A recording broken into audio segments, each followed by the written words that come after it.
Renowned as a cricketer and philanthropist, but considered more an international playboy than serious politician, suddenly Imran Khan is frontrunner to be Pakistan's next Prime Minister. His surge in popularity has seen him go from a party of one to leading huge rallies across the country. For tonight's special report, our Asia correspondent John Sparks has had exclusive access to Imran Khan on the campaign trail as he sells his anti-corruption and anti-American message. Imran Khan. His rivals used to mock him, but now he's mobilizing the masses.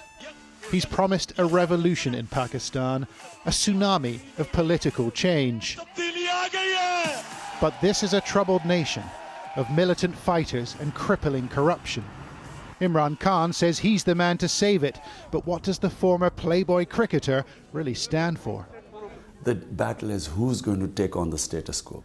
It's not being anti-American, it's being anti this war on terror. People don't understand in the West.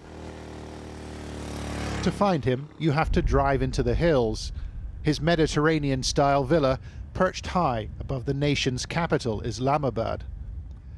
We'd been promised unique access to the leader of the Justice Party, but when we got through the gates, Pakistan's former cricket captain was nowhere to be seen.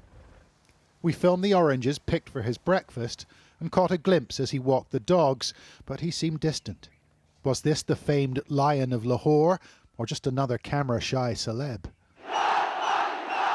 Quite unexpectedly, Imran Khan has begun to pull hundreds of thousands to his rallies. It surprised the pundits his party doesn't even have a seat in parliament.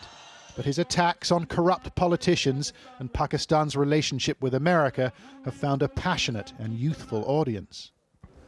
So right now, he is a man in demand. And there's another large rally to get to. Hi, John Sparks from Channel 4. Should we go? Yeah. Go. You can easily have all of them disqualified. In the front of his brand new armoured car, Mr. Khan talks about crooked politicians with party colleagues. He's promised to rid Pakistan of corruption in 3 months.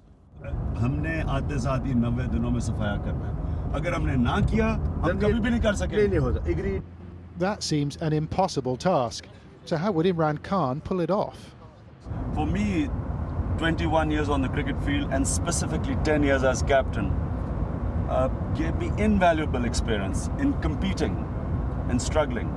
It's my contention that you can never lose if you do not accept defeat. No one can defeat you.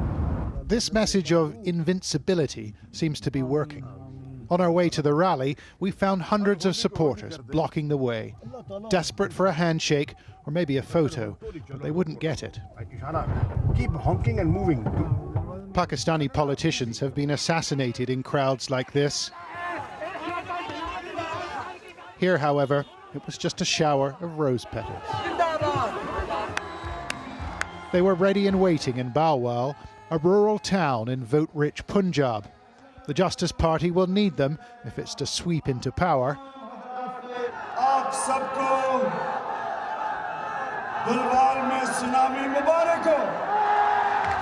These rallies are something new in Pakistan, carefully choreographed with music, prayer and populist content. A few years ago, he struggled to get anyone to attend his rallies. But attendance is not a problem now. His anti-corruption and anti-America messages, as well as the musical interludes, are going down well. He wants to manage all departments of the Pakistan which are now failure, which are badly failure. He will manage all those departments and ultimately the country will rise, country will develop. But you don't really think he will get rid of corruption in 90 days, do you? Yes, he said so just now.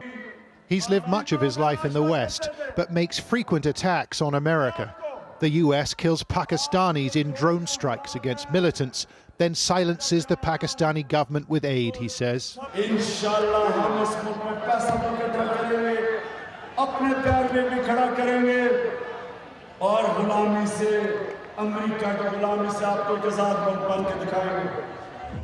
It's strong stuff, and it struck a popular chord. It's something which is unstoppable. But his views on tackling terrorism may not be welcomed in the West. I asked him about it later. Should the politicians in Washington, in London, fear you? I mean, there is plenty of anti-US rhetoric in your rallies. Name anything which is anti-US. I have never been anti any society. Look, it's not being anti-American. It's being anti this war on terror. From day one, I have opposed it. It is the most senseless war ever fought. That makes him a popular man in the country's tribal areas, a lawless region attracting both militants and US attacks. He says he'll withdraw Pakistani troops and start talks. His critics call him Taliban without a beard. How do you fix it? I mean, you would have to give over territory in Pakistan to the Taliban. Absolutely not.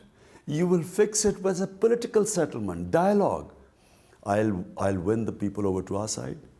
Truth and reconciliation, because their villages have been bombed, their women and children have been killed.